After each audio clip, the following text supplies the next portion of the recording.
try to share my interests with my friends, a lot of them meet me with distrust and skepticism. Some of them have invested vast amounts of money into crypto projects and lost that money. They're scarred for life and fearful. Some of them have never been involved in crypto, but reading all the headlines and news reports make them think that crypto is an outright scam. So to better shed some light on this topic, I have with me Mr. Arun Kumar, our blockchain expert. Welcome, Mr. Arun. Thank you, Dimitri. Thank you for inviting me here. It's great to have you here.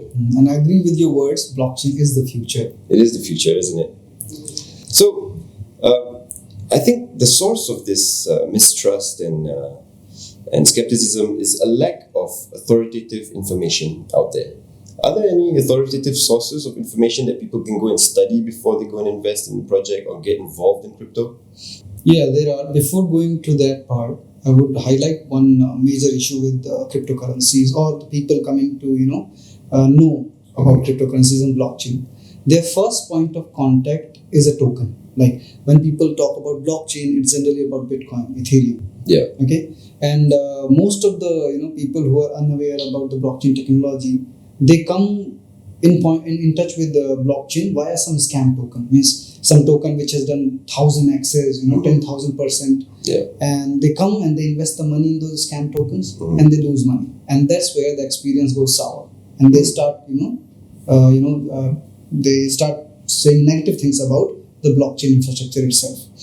Now, about your question, is there any authoritative, source on that? Yes, there are. Okay. There are websites like CoinMarketCap, CoinGecko.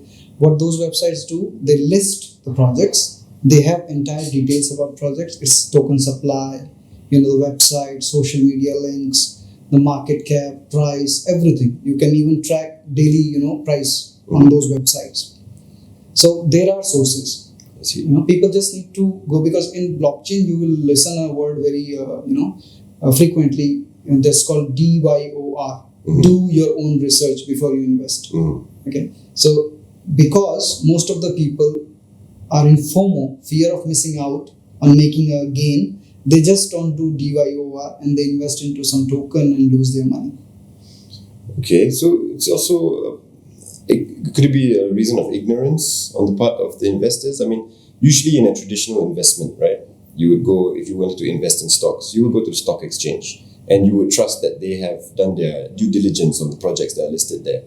So is it similar with CoinMarketCap and CoinGecko? Yeah, that's where the difference lies to me. Like when you go and invest in a stock, you actually trust the stock exchange authority. Yes. To have done their due diligence. You do not go on reading 40 page IFO or IPO, that disclaimer that they come out with.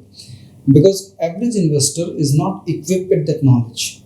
They cannot go on blockchain and study code of a contract.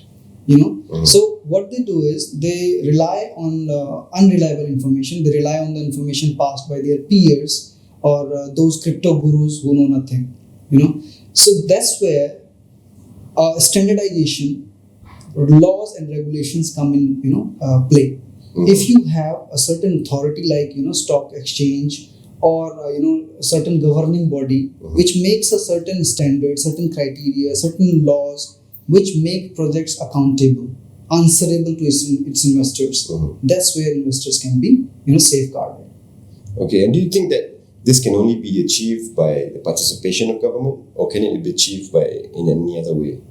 See, there are projects which are trying to bring certain degree of standardization, but still work in progress. And different countries are trying to come up with crypto laws and regulations to protect investors from this very behavior.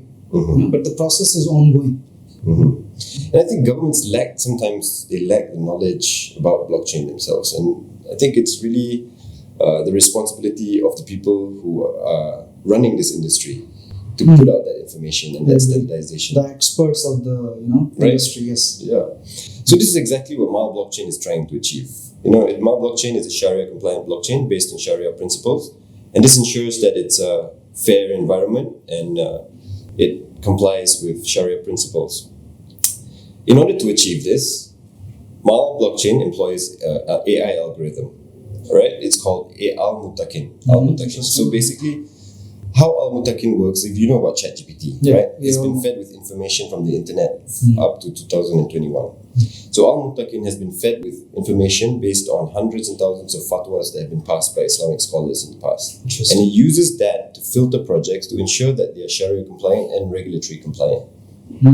So what are your thoughts on this?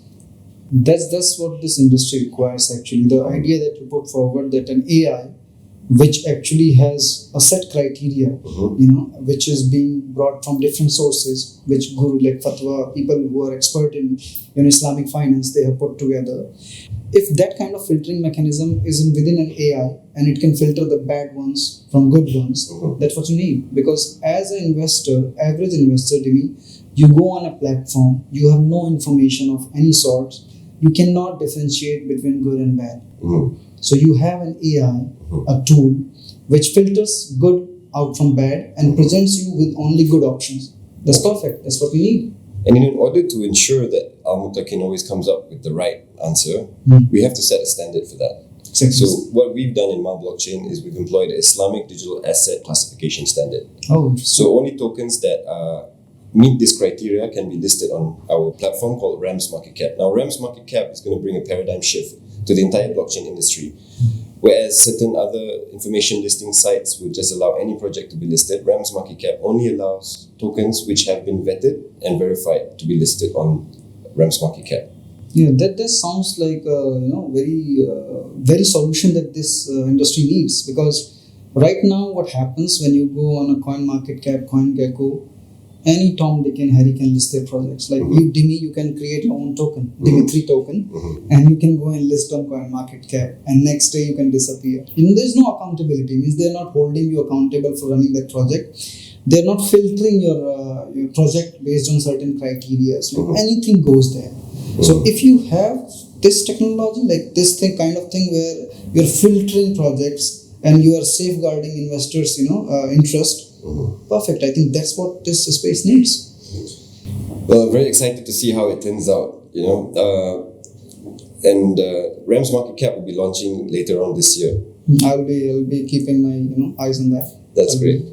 Okay, well, I think that's all the time we have today for the content. I hope you enjoyed the show, and if you like our content, please like, subscribe, and share our YouTube channel. Also, if you'd like to keep track of the developments of RAM's Market Cap, please follow our social media and the website, maalblockchain.com. I'll see you in the next episode. Thanks for watching.